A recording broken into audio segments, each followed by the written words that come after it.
Habíamos visto el modelo de los quarks de 1964 por Hellman e independientemente por Zweig, donde habíamos visto las características que tenían. Teníamos el quark up, el down, el strange, cada uno con sus características.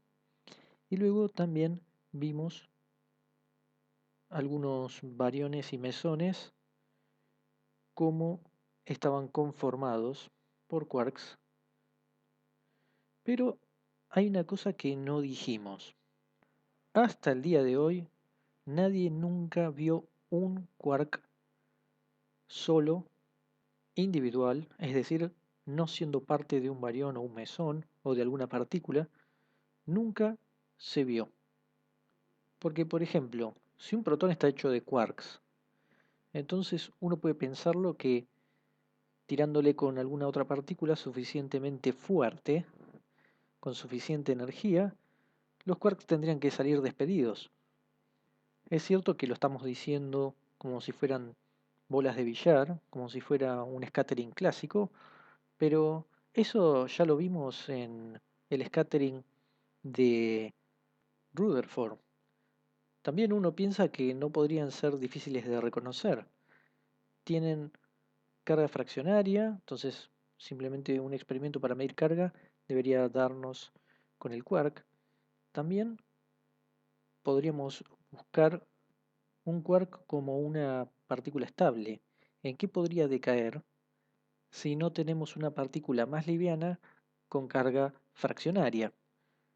En ese sentido, los quarks deberían ser fáciles de producir, fáciles de identificar y fáciles de almacenar. Y aún así, nadie nunca vio ninguno. Y esto es algo importante. Inclusive esto hizo que haya escepticismo en los 60s y 70s con el modelo de los quarks, porque era raro poder indirectamente deducir que hay partículas más pequeñas, pero no poder ver una individualmente no podía ser.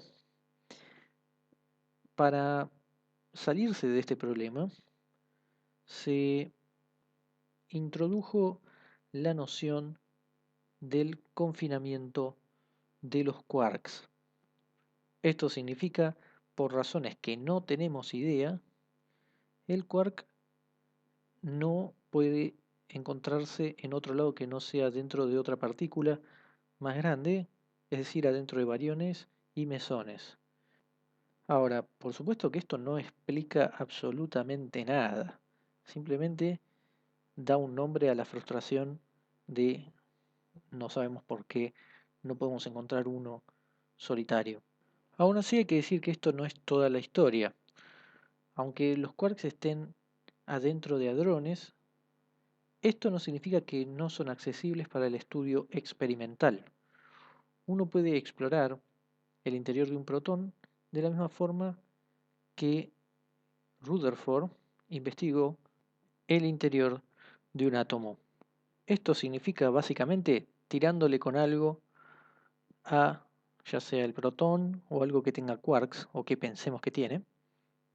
Y estos experimentos se hicieron a finales de los 60 usando electrones de alta energía en el SLAC. Esto es Stanford Linear Accelerator Center.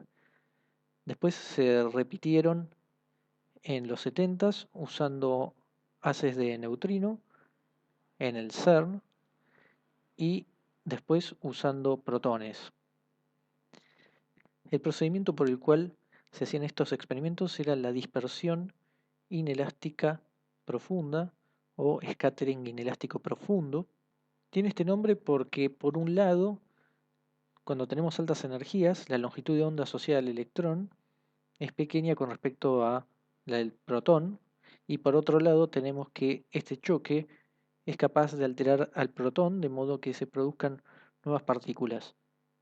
Cuestiones que tienen que ver con el experimento. Lo importante es que hemos dicho varias veces que esto era parecido al scattering de Rutherford. Y de hecho, podemos ver acá dos cuadros. Uno tiene que ver con el scattering de Rutherford y otro con el que tiene que ver con los quarks, y podemos ver que el gráfico es bastante parecido. Tenemos para este lado el ángulo de scattering y de este lado la cantidad de veces que detectamos algún evento, y a medida que tenemos más ángulo vemos cómo va bajando la cantidad de eventos.